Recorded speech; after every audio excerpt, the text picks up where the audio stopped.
ҳукумати ҷумҳурии Тоҷикистон аз рӯзҳои аввали собиқролӣ ҷавононро ҳамчун нерӯи созанда ва пешбарандаи ҷомеа эътироф намуда, барои кору таҳсил ва баланд бароштани ҳисси ватандӯстӣ, ифтихори миллӣ, пайваста машғул шудани онҳо ба варзиш, тамоми тадбирҳои заруриро амалӣ намуд. Дар доираи татбиқи Қонуни Ҷумҳурии Тоҷикистон дар бораи ҷавонон ва сиёсати давлатии ҷавонон, барномаи миллии рушди иҷтимоии ҷавонон дар Ҷумҳурии Тоҷикистон, барномаи давлатии тарбияи ватандӯстӣ ва таҳкими ҳуввияти миллии ҷавонони Тоҷикистон ва ҷиҳати иҷрои дастуру супоришҳои пешвои миллат муҳтарам Эмомалӣ Раҳмон дар вилояти Суғд ба рушди соҳаи ҷавонон таваҷҷӯҳи пайваста зоҳир мегардад. Мувофиқи маълумоти оморӣ дар вилояти Суғд 2990 иншооти варзишӣ новобаста аз шакли моликият ба қайд гирифта шуданд ки аз ин 49 варзишгоҳ, 2066 майдончаи варзишӣ, 655 толори варзишӣ, 45 ҳавзи шиноварӣ, 175 маҷмӯа ва иншооти махсуси варзишӣ фаъолият доранд. Бо дастгирии мақомоти иҷроияи ҳокимияти давлатии вилояти Суғд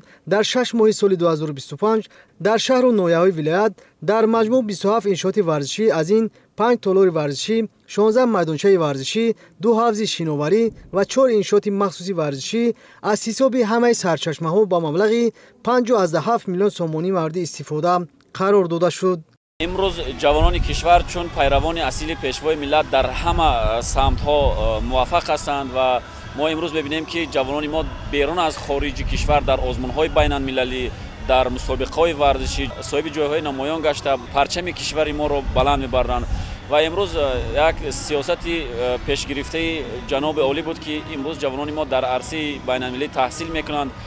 насли ҷавон имрӯзро месазад ки аз тинҷиву оромӣ, сулҳу субот, якпорчагии кишвари худ ифтихор кунанд ва ҳамин якпорчагии кишвар таъмини амнияти миллиро ҳаматарафа ҳифз кунанд. дар нимсолаи аввали соли равон дар самти тарбияи ҷисмонӣ ва варзиш 3807 чорабинии варзишӣ бо ҷалби 181 000 нафар ҷавонону наврасон ва варзишгарон аз ҷумла 61 000 нафар бонувон баргузор гардид. Бо мақсади баланд бароштани ҳисси ватандӯстӣ, тарбияи ахлоқӣ ва маънавии ҷавонон, тарғибу ташвиқи тарзи ҳаёти солим, оммавӣ гардондани варзиш ва ҷалби наврасону ҷавонон, алалхусус сарбозону аскарон ба варзиш, чорабиниҳои мақсадноки тарғиботиву ташвиқотӣ ба монанди мулоқоту вохӯрӣ, фестивал, озмун, мусобиқаҳои ҳарбӣ варзишӣ ташкил ва баргузор гардиданд. дар маҷмӯъ дар 6 моҳи соли 2025 дар самти кор бо ҷавонон 4259 чорабинӣ бо фарогирии 254 000 нафар ҷавонон доир гардааст.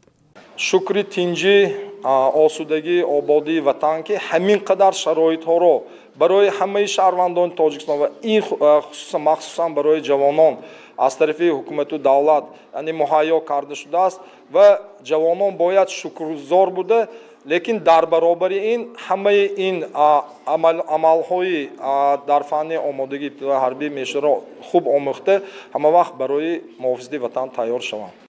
ҷавонону наврасони вилояти Суғд бо истифода аз ин шароити фароҳам гардида дар муаррифии шоистаи давлату миллат дар арсаи ҷаҳон кӯшиш ба харҷ дода истоданд. ҷавонон минбаъд ҳам дар амалӣ шудани сиёсати хиратмандонаи пешвои миллат муҳтарам Эмомалӣ Раҳмон саҳми арзанда мегузоранд.